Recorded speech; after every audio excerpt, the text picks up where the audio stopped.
on Grind City Media. I'm Lang Whitaker. He's Michael Wallace. And as always, we are here courtside, about to go to live here. There's a lot of people here, Mike, and there's a lot of traffic right now. And I think right behind us right now is Steph Curry getting up some shots. So everyone in the arena is right here, right now, watching us and watching who's right behind us on the court. But we're getting you ready for tonight's game between the Memphis Grizzlies, the Golden State Warriors. Grizzlies coming in hot, 18-9, although coming off a loss. Yeah. The Golden State Warriors coming in at 14-11, lost 8 of their last 10, trying to figure some things out. And it'll be interesting to see how this matchup goes tonight. Either way, it feels like tonight's a big night. Yes. Here in this arena. You can feel the intensity, obviously, right here at courtside with Steph Curry warming up behind us. When he comes on the court, people galvanize. They pay tickets. They buy tickets to come see him work out. And pretty soon, Ja Morant's going to be on the opposite end. Yeah. The Warriors are one of the few teams in the league that flip ends of workouts when it comes to pregame activity. But, hey, I'm excited about this game. These teams are trending in opposite directions right now, but all of that doesn't matter, as Taylor Jenkins told us a few minutes ago. You have to be disciplined, keep it between the lines, and there's going to be intensity and excitement in this game. Yeah, Grizzlies coming off a 116-112 loss against the Lakers. That score is sort of a misnomer because it wasn't really that close of a game until the very end of it when the Grizzlies closed it up a little bit. But before that, the Grizzlies had won 4 out of 5, 10 out of 12, been one of the hottest teams in the league going into that game. And I think after we saw that game in Boston a couple weeks ago where the Grizzlies kind of looked at it as a litmus test and passed with flying colors, that game in LA was probably disappointing internally to this Grizzlies team. You know, and people always say, you know, is it 1 of 82, right? Yeah. So when you lose a game, it's just 1 of 82, you dismiss it. But when you win a big game like you did in Boston, it means more.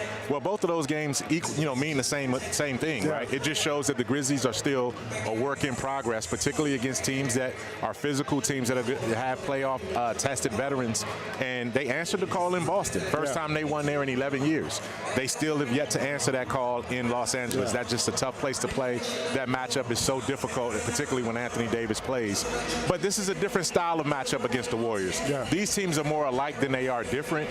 And when you talk about 2 of the highest scoring benches in the league, both of them are here. You talk about highest scoring teams overall. They want to play the same way. So I think this is going to be a like-minded competition game. They just have to be able to answer the call the Grizzlies do because they're the home court team. Yeah, Grizzlies are averaging 48.2 points per game from their bench. Yes. Warriors are second in the NBA, 46.6. So they're both high-scoring units. Tonight there's a lot going on besides that. It's also 191 collabs night. Prep Curry and Jaren Jackson Jr. There you go. This is the cardigan as part of the collection. Swagged out. It's also wrapping paper night. Yes. So the first, I don't know, however many thousand fans. 3,000, 5,000. Get a lot of. If it's 3,000, if it's 3,000 and we say 5,000, then Lang owes you 2,000 wrapping papers. I'll give you some wrapping paper for sure. Anyway, it's wrapping paper night here tonight at FedEx Forum. The Grizzlies are looking to start a new streak, though, and I think tonight they're hoping to turn the page on that. Ja Morant talked about at practice yesterday the importance of bouncing back and being able to come to play tonight right out of the gate against this Warriors team. The loss going into this game. Just come out with some more energy. Effort. I felt like we was a little flat in LA in that first half. That third quarter unit gave us some life and some hope, some energy. Just trying to roll off that. I made some mental mistakes, some turnovers late, missing shots I normally make. Some of them could have been behind the line, but yeah, man, just come out with more energy and effort, stay locked in, and focus on our game plan. What was your reaction when you saw? We said energy, effort, and stay locked in. And, energy and effort are the things you can control. If shots going in or not, that's nothing really you can do with. But energy and effort, I think, are the things this Grizzlies team has to control against a veteran Warriors team. And you would think that those kind of teams will bring out the energy and the effort. The Grizzlies collectively didn't have energy. I'm not going to question their effort, but the energy is something we could see clearly, that they entered that game once the first few shots didn't go down. And it was like they were playing in in mud and in quicksand the entire game. That won't be the case here. The Lakers tried to slow the game down intentionally with Anthony Davis and LeBron James. These Warriors want to speed it up. They want you to be comfortable playing at a high-intensity pace. But what the Grizzlies have to do is stay disciplined defensively and not get beat backdoor, not get beat with the mental part of the game.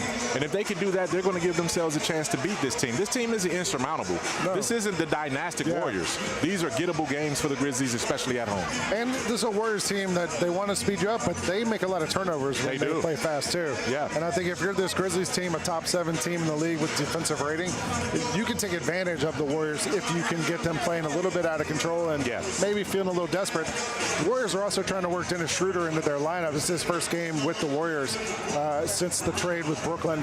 I asked Schroeder, I was like, did you just hang around here in Brooklyn, in Memphis the last week? Brandon Pajemski's trying to shoot right over. Are you going to contest it or not, man? You got to play defense, Should I get a hand up? You got to get a hand up, man. Get the close out. You're just sitting there. He's in our territory. I'm locked in. He's on this side of the out of bounds line. You should have contested that. That's our territory. That's our territory, man. That's their territory. This is ours. All right. I don't know. Pajemski was shooting fadeaways over us. I guess we were like a couple of traffic cones to him. Yeah. The other question, and it was talked about at practice a lot the other day, was Desmond Bane. Since he came back from the oblique injury, he's averaging 12 points a game. He was averaging 20-plus before that. How do the Grizzlies get him going again? Yeah, it's not about the Grizzlies getting him going. Desmond Bane is going to wake up out of this. This is not going to be anything that's going to be lingering for more than maybe another couple games. Hopefully he shakes out of it today. What he's been going through, though, that oblique, that's not something that you could just overcome. You know, it changes everything about your preparation. It changes your diet. It changes how you sleep. And, you know, this wasn't something, when he came back, that was one injury where I was like, man, he probably needed a little bit more time because of the way he plays. He's a high torque guy. He's going to get downhill. He plays so aggressively and so physically on both ends of the floor. And, you know, you need all of that. You need that core strength. And he's battling it right now. I think it's a rhythm issue. I also think that, you know, it's inconsistent in terms of where his minutes are. You know, his minutes are going up and down and up and down, and it's hard to really kind of figure out how to play your way through it. But I think they will prioritize him. You were at practice yesterday. They talked about they making a concerted effort to help Desmond Bane through this, and I think he's going to do it. It's a little tricky to do, too, because it sounds like they're calling plays every time down the court, so you can't just call plays for him. No. Because a lot of it's read and react, right? So it's trying to find the right – but Taylor Jenkins pointed out there are times coming out of timeouts, after made baskets, things like that, where they're going to call a play, and he was like trying to balance that with, you know, just getting him in the flow and getting him comfortable and playing the right way. Get him going downhill. Like he plays downhill first, downhill Des, and then get the rhythm from the three-point line coming off of a screen. Take him off the ball. Don't have him dribbling as much, you know, in half-court sets, and then free him up a little bit more. But Des he's too good of a player to stay in this malaise too long. A couple other things we should talk about. All-Star voting starts today. Jump on there, get your votes in for all the Grizzlies. Jaren, Ja, Des, whoever else you want to write in, or whoever else is on the ballot. I haven't even seen they don't have those paper ballots anymore, do they? No. We used to punch the things out. Yeah, it's just all digital. It's online. You can vote for all your favorite Grizzlies on that and get the vote out for those guys. Jalen Wells, also his Rookie of the Year campaign continues. NBA.com did their latest power poll. He dropped a couple spots. I think teams are starting to kind of realize who they're going up against and trying to figure out now. But Jared McCain's ahead of him. He's going to be out for a long time. So I think we'll see Jalen start to adjust and come back a little bit too. And then you're also going to see Zach Edey get back into that mix as well too. He's back now. He had missed the last couple of weeks with the ankle issue. Came back with a double-double against the Los Angeles Lakers and looked great. So I expect to see both of those guys, Jalen Wells and Zach Edey, in that top 5, top 10 range of Rookie of the Year candidates. I think so too. So injuries before we hit this first break. John Morant was questionable. I don't think there's a question. I think he's going to be out there. Marcus Smart is listed as doubtful. I have not seen an update on Marcus. Well, Taylor said that he's day-to-day, so he's probably not going to play today. And they're going to reevaluate him as they get into the weekend. And then the other guys, Jay Huff's the only other kind of new thing on this list. He was at practice yesterday. I saw him out here tonight shooting. I think they're just trying to be cautious with that ankle sprain. And then a couple guys gone with the hustle, and then Gigi and Vince, who are still out. We're going to take a quick break. When we come back, Jessica Benson's going to join us. You're watching the warm-up show here on Grind City Media.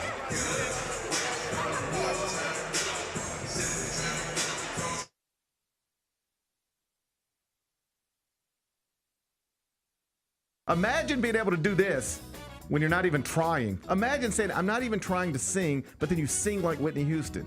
Isn't that crazy? That's what John Morant does. He's not even trying to sing, but he sings like Whitney Houston or Luther Vandross or whoever it is you prefer. He's not even trying to dunk, and he's dunking like that. The Gary Parrish Show, live on weekdays at 10 a.m. on YouTube at Grind City Media and the official Grind City Media app.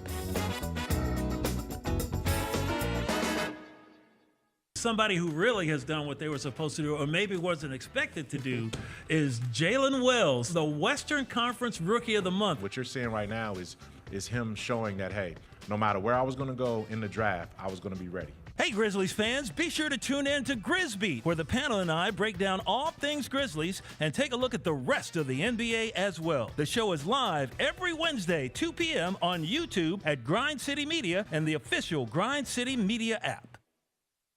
I can't wait to see what your number one. If that's your number two. Number one for me. Come on, man. I listen to the Bells of Luther Vandross.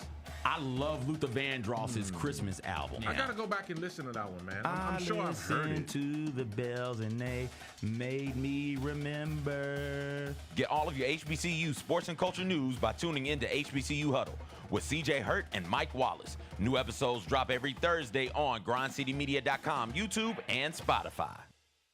I want to throw a party just so I can be in control of the aux cord, just so I can force everybody to listen to the Wicked soundtrack. Both of these actresses in Ariana Grande and Cynthia Erivo, I thought it showed how they have experience performing live and on screen, both of them. Tune in to the Jessica Benson Show with CJ Hurt, live every weekday at 8 a.m. on YouTube at Grind City Media and the official Grind City Media app.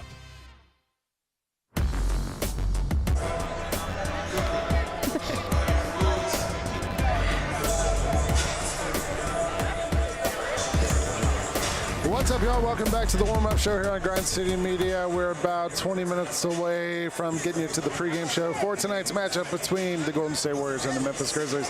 I'm Lang Whitaker, joined, as always, at this time by Jessica Benson of the Jessica Benson Show and of 92.9 ESPN and of Grind City Media and of everywhere else. Everywhere. Yeah, we're everywhere.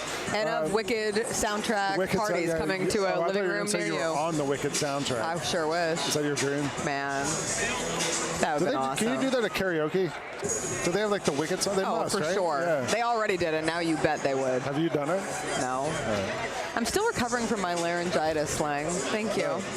Well, Jessica always joins us now. We talk about tonight's main character. There's a lot of options tonight. Who would be your main character? So I refuse to make a main character an opposing player. Okay. But let's give a nod to a special guest appearance. A main character ground rule. Yeah, main character cannot be an opposing player, but Dennis Schroeder would maybe take the cake on that just because making his debut with the Warriors, given the last time he was in this building, last Friday with the Brooklyn Nets. Yeah. But I will make it Zach Edey. Coming off of an impressive return against the Los Angeles Lakers, his physicality. Obviously, the Grizzlies struggled with Anthony Davis, but thought we saw some glimmers of what could be as Zach Edey continues to grow throughout this rookie season. And we saw him get testy with Draymond Green and a foul that was called in that first Grizzlies-Warriors game that later got upgraded to a flagrant one. Taylor Jenkins was asked about it before the game, and he was quick to say, I'm just happy it's December 19th and we'll go play this game. And so trying to not make too much of it, but we've seen moments from Zach Edey where you get a little of that extra fire within him.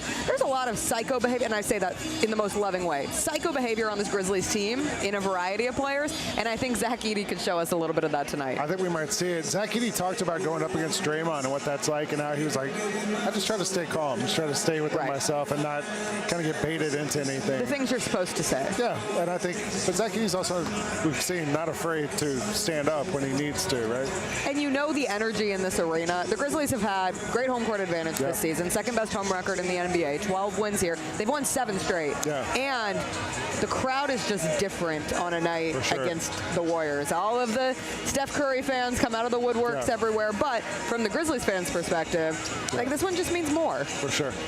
All right, I'm ready. You ready for this thing tonight? Yeah, it's good. It's the most wonderful time of the year. year. It is. It is, yeah. All We're right. less than a week from Christmas. I know. And we get Grizzlies Warriors. What an early present. And then you can see me on Jessica's show tomorrow morning, too, here on Grind City Media. Oh, I thought today was Friday for the longest I know. time. It's not, sorry. Oh, well. We'll be back at it tomorrow morning. And you can hear Jessica tonight on ESPN 92.9 if you're listening to the game on the radio. We're going to take a quick break. We're going to watch a clip from today's Chris Vernon show, and then Ohm Youngmisuk from ESPN is going to join us on the other side of this break. And then you have this. There's a code in this league, very disappointing. This is what Taylor Jenkins said after the game, which is an obvious shot at Steve Kerr years ago from the playoffs. Yeah, the Gary Payton, Dylan Brooks. Draymond Green in the comments says, "Shut up." And then post this on Instagram. Boo, I was trying to find a marshmallow emoji. Okay, that's kind of funny. Yeah, I'm not gonna lie. That's kind of That is funny. funny. The putting in parentheses, I can't find a So marshmallow. you have that? That's kind of funny. Like all that Yeah. was ready to go for tonight. That's all happened since we've last played the Warriors. Yep, and then you sprinkle on. And then you have the Dennis Schroeder stuff from literally the last home game. Welcome back here on the warm-up show on Grind City Media. I'm Lang Whitaker. I'm joined now by my main man, Ohm Youngmisuk from ESPN. What up? Covered the Nets, covered the Knicks, covered the Clippers, covered lots of people, and now you're on the Warriors. Yes. You covered a lot of circuses through your time and traveling circuses and things like that. Where does this whole Warriors Dynasty thing stack up versus everyone else? Steph is a different monster, Really? number one. I think, as you know, like there's a lot of talk about the ratings being down this year. I don't know if that applies to Steph. Yeah. Whenever Steph plays, the ratings are up, apparently, on ESPN. I think, like anything we write about the Warriors does well. I'll say this. This is when I realized that NBA conspiracy theorists out there were probably wrong. When Houston got that call against them the other day to move on to the semifinals, I was like, oh, the NBA, if they really wanted the ratings, they would have made sure Steph Curry got to Vegas. Yeah, and that's he didn't. true. So Steph is a different monster. Then Draymond. Yeah. Who you've known for a long time. Yeah, it's like, whatever he says, it creates headlines. Whatever he does creates headlines. And so I feel like there is an element that people really care a lot about whatever the Warriors do, whatever. And then even like Steve Kerr. I mean, there was a while there, like every other day, he was bashing some call late in the game, and it's like headline. He did it last week when the play-in thing for the tournament. He was upset about that call. Yeah, so he said basically an elementary school referee had more feel. But yeah, I mean, and then like Jonathan Kuminga. There's always something going on with this team. It feels very like 90s Knicks-ish, except the Knicks never had 4 championships. That's true. Yeah. This Warriors team comes in having lost 8 of their last 10 though. What are the sort of issues they're trying to figure out right now? Steph, Steve Kerr wants to keep Steph's minutes to under 30. But then I think you see, like, at the end of games, he's a little tired. He's running around a lot. Doesn't really have the legs sometimes. He misses a lot of shots that you're like, wow, I can't believe he just missed that shot. They have not been able to score in crunch time.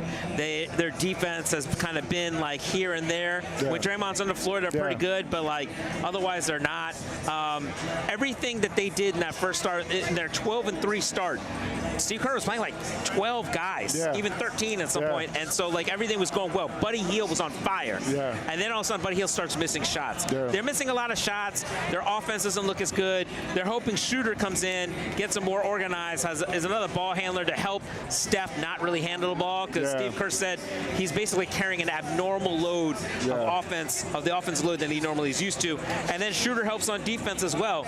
I think they really need Schroeder's actual scoring and his perimeter shooting. Yeah, I mean, Schroeder was here in his last game with Brooklyn, and he was, getting under people's skin, scoring buckets, doing all that stuff. He's a perfect fit for Golden State in this rivalry. It is, yeah. And actually, he can be a little more aggressive, probably defensively on the perimeter, because he's got Draymond behind him. Than when you're on the net. So there's going to be a lot of talking on the court, dude. Yeah, I think so. Last question, like Klay Thompson's gone now. How much has that changed sort of the feel, the vibe, the chemistry, all that stuff. That's got to take like some sort of toll on this team, right? They must be trying to figure out what do we do now without one of our cornerstone guys. It's weird because when I talked to Draymond and Steph about it at training camp in Hawaii, Steph was like, yeah, like you notice a media day, he's not coming off his boat, walking in his Dockers and cracking jokes. And he was like, there was a certain levity about him in the locker room. And then Steph catches him and says, man, I'm talking about the guy like he's dead. And he's not. He goes, it's really weird. But what's weird is that they got off to such a fast start, and all the veterans they brought in fit so well that it looked like the vibe was actually better. Not that they didn't like Clay. They all loved Clay. But last year, Clay was so upset about not getting an extension, not starting. There was like a black cloud hovering about, a dark cloud hovering above him. And so when he finally left, maybe the vibes got a little bit better. But now it's like they're struggling. And now you see they need that consistent third scorer. Wiggins has been there, really a second scorer. They kind of need a really good second scorer. And that's why I think you're going to see the Warriors all the way up to their trade deadline be in rumors for trying to get another star, because they went after guys this summer. They didn't want to give up their young guys. And now all of a sudden it's like they still want to go big fish hunting, basically. So. All right. What's your favorite Sirius XM station right now? What's my what? Your favorite Sirius XM Sirius station XM right now? station. You know what? It's First Wave. Nice. I don't know what it is. I've gotten into this First Wave phase of my life now. I'm similar. I don't know why. Especially on Saturday night with DJ Bueller. I'm into The Cure now. Yes. Like, it's weird. I don't know what it is. Saturday night safety dance. I'm really into all that. Yeah, I wasn't into the Smiths. I wasn't into Me neither. New Order. Morrissey. Well, yes. Here we are. All right. Well, appreciate you stopping by. This is a home hook from ESPN. I'm Lang. We're going to be right back in a second. You're watching the warm-up show here on Grind City Media. There was a tweet from NBA G League that Cam Spencer was, quote, unconscious. Cam Spencer had 51 points on 75% shooting. The Grizzlies front office ability to find talent late in the draft continues to be a massive positive for this team. Tune in to the Jessica Benson Show with CJ Hurt live every weekday at 8 a.m. on YouTube at Grind City Media and the official Grind City Media app. How about them Tigers? Go Tigers. Go. Beat Tulane in a game that nobody called. Nobody thought was going to happen. They were a 2-touchdown underdog. And they got the win. Number 25 in the AP right now, number 24 in the coaches poll right now. So this is a Tigers football team that's going to end the regular season ranked in both major polls, possibly ranked in the CFP as well, with 10 wins. That's a damn good season. The Odds Couple, live at 2 p.m. on YouTube at Grind City Media and the official Grind City Media app. Look at that. We got the whole Grizzlies team just infiltrated our studio. Santi Aldama's in the house. Look at everybody. The whole Grizzlies team. Look at Zach Edey's in the house. John Morant's in the house. Say hello. Say hello. The Chris Vernon Show, live on weekdays at noon on YouTube at Grind City Media and the official Grind City Media app.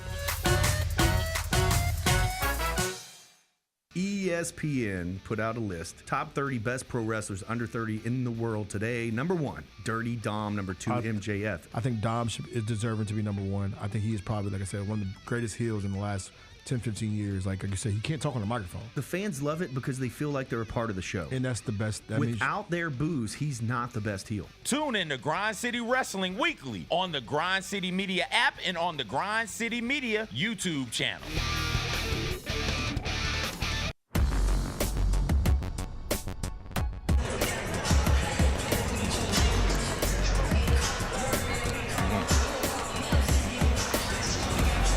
Welcome back to the warm-up show here on Grind City Media. I'm Lang Whitaker. He's Michael Wallace. We got about 36 minutes till the Warriors and the Grizzlies tip-off here at FedEx Forum. We got a couple stories around the NBA that we're going to go through right now and get you through.